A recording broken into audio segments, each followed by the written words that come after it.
कारून का खजाना और उसका अंजाम। कारून का खजाना स्टोरी इन हिंदी। दोस्तों, आज हम जानने वाले हैं कारून का खजाना और उसका अंजाम। दुनिया के किसी भी खजाने का जिक्र कारून के बगैर अधूरी है। बहुत से किस्से, कहानियां और रिवायात कारून और इसके खजाने के मशहूर है, लेकिन आज हम आपको कुरान शरीफ और कुछ हवालों से कारून और इसके खजाने का वाकया बताएंगे, जिसे पढ़कर आपको एक बेहतरीन नसीहत मिलेगी। आपसे गुजारिश है, इसे पूरा जरूर पढ़ें। दोस्तों, कारून वही शख्स है जिसका जिक्र कुरान मजीद में सबक हासिल करने के लिए किया गया है।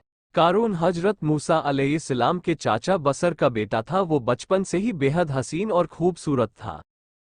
इसी वजह से बनी इज़राइल के लोग उसे मुनव्वर कहकर पुकारते थे, यानी खूबसूरत। जब कारून जवान हुआ तो बहुत नेक लोगों में वो शुमार किया जाने लगा, यहाँ तक कि वो तौरेत का बहुत बड़ा आलिम बन गया। कारून अपना ज्यादा समय हजरत मूसा अलैहिस्सलाम की खिदमत में गुजारा करता था। इसी वजह से वो तौरेत का बहुत बड़ा आलिम बन गया और वो बहुत अच्छी आवाज का मालिक था। वो तौरेत को खूबसूरत अंदाज में पढ़ा करता था। इसी वजह से लोग उसका बहुत ही अदब और एहतराम किया करते थे। कारून भी हजरत मूसा अलैहिस्सलाम पर ईमान ले आया, और जब बनी इज़राइल को तख्तियों की गुलामी से आज़ादी मिली तो कारून भी अपनी कौम के लोगों के साथ मिस्र को छोड़कर सरजमीन मौत की तरफ हिजरत यानी रहने के लिए चल दिया। वहां कारून के हालात एकदम से बदल गए और इसके हाथ में बेशुमार दौलत आई। देखते ही देखते वो अपनी कौम का सबसे अमीर शख्स बन गया। सूद का कारोबार करने लग गया। लोगों से फसलें खरीद कर कई महीने तक इनको छुपा कर रखता और फिर महंगे दामों में उन फसलों को बेचा करता था। कारून का खजाना कहाँ है? फिर वो ऐसा अमीर हो गया कि उसके खजाने की चाबियां 300 ऊंटों और खच्चरों पर लादी जाती थी, और हर चाबी चमड़े की होती थी, जो कि एक खजाने की चाबी होती थी। तारीख में लिखा गया है कि कारून से ज्यादा दौलत और शोहरत किसी शख्स को नहीं मिली, जिसका जिक्र अल्लाह तौला ने कुरान शरीफ में कुछ इस तरह से किया है।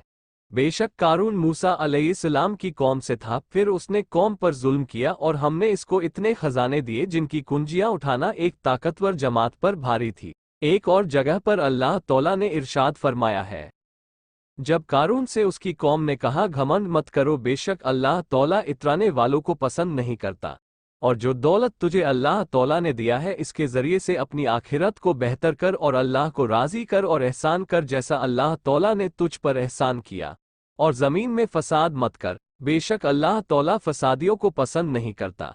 मोहतरम अजीज दोस्तों, कारून शुरू में हजरत मूसा अलैहिस्सलाम के मानने वालों में शामिल था। एक दिन अल्लाह तौला ने हजरत मूसा अलैहिस्सलाम को ज़कात का हुक्म दिया। हजरत मूसा अलैहिस्सलाम ने अल्लाह के हुक्म के मुताबिक अपनी कौम को ज़कात निकालने का हुक्म दिए, तो ये सुनकर कारून ने भी हजरत मूसा अलैहिस्सलाम ये से वादा किया कि वो भी अपने माल का 1000वां हिस्सा ज़कात में दिया करेगा। जब इसने अपने माल का हिसाब लगाया तो एक बहुत बड़ी रकम ज़कात की निकल रही थी। उसके बाद इसके दिल में लालच पैदा हो गई और वो ज़कात के खिलाफ हो गया। उसने एक गंदी चाल चली। उसने बनी इज़राइल में से ही एक गिरोह को जमा किया जो उसके हिमायती थे। उन्हें जमा किया और कहा, ए बनी इज़राइल के लोगों, मूसा अलैहिस्सलाम ने हमें कई हुक्म दिए जिसे हम सब ने माना और उस पर अमल किया, लेकिन अब मूसा का इरादा बदल गया है।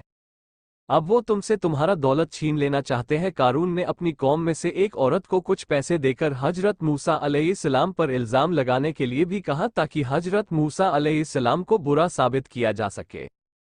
उसके बाद उसने अपने कौम के लोगों को जमा किया और हजरत मूसा अलैहिस्सलाम से पूछा कि जिना की क्या सजा है। हजरत मूसा अलैहिस्सलाम ने फरमाया, जो भी जिना करे, चाहे उसकी बीवी भी हो, तो उसे शर्मसार किया जाए, यहाँ तक कि वो मर जाए। कारून ने कहा, हजरत मूसा अलैहिस्सलाम, अगर ये काम आपने किया हो तो भी क्या यही सज़ा का हुक्म है? हजरत मूसा अलैहिस्सलाम ने कहा, हाँ, अगर ये काम मैंने भी किया तो भी यही हुक्म है। कारून ने कहा, बनी इज़राइल, कुछ लोग ये मानते हैं कि आपने फलां औरत के साथ जिना किया है। उसके बाद हजरत मूसा अलैहिस्सलाम ने कहा, उस औरत को मेरे सामने बुलाओ। उसके बाद उस औरत को हजरत मूसा अलैहिस्सलाम के सामने लाया गया। हजरत मूसा अलैहिस्सलाम ने कहा, ए औरत, तुझे उस अल्लाह तौला की कसम है जिसने बनी इज़राइल के लिए दरिया को फाड़ दिया और सलामती के साथ दरिया को पार करवाकर फिरौन से बचाया, सच कह दे कि मामला क्या है। कारून का खजाना और उसका अंजाम। कारून का खजाना और उसका अंजाम। हजरत मूसा अलैहिस्सलाम के जलाल से वो औरत सहम कर कांपने लगी और उसने पूरे मजमे के सामने साफ साफ कह दिया कि अल्लाह तौला के नबी, मुझे कारून ने बहुत दौलत देकर आप अलैहिस्सलाम पर झूठा इल्जाम लगाने के लिए कहा है। उसके बाद हजरत मूसा अलैहिस्सलाम अल्लाह की बारगाह में सजा शुक्र में गिर पड़े और सजदे की हालत में ही हजरत मूसा अलैहिस्सलाम ने ये दुआ मांगी, या अल्लाह कारून पर अपना अजाब नाजिल कर दे।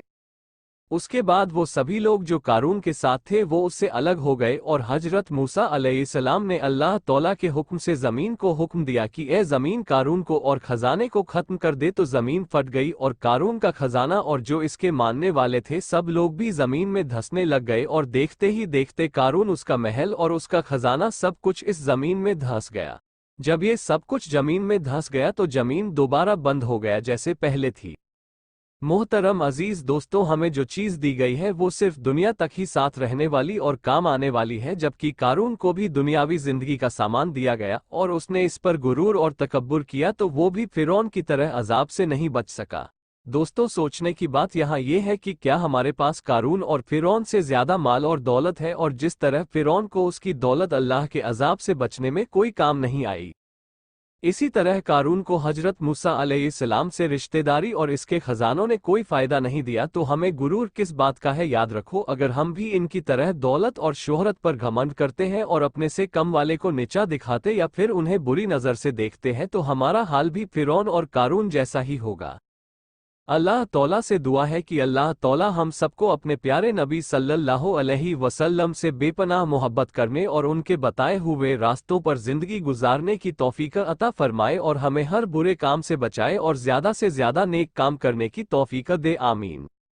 दोस्तों, आपको ये पोस्ट कारून का खजाना और उसका अंजाम पढ़कर क्या सबक मिला, हमें नीचे कमेंट में ज़रूर बताएं। और आपके मन में कोई सवाल हो जो आप हमसे पूछना चाहते या बताना चाहते हैं तो कमेंट में लिखें। आपसे गुजारिश है कि इस पोस्ट को और लोगों तक शेयर ज़रूर करें। अल्लाह तौला से दुआ है अल्लाह हम सबको सलामत रखे, आमीन।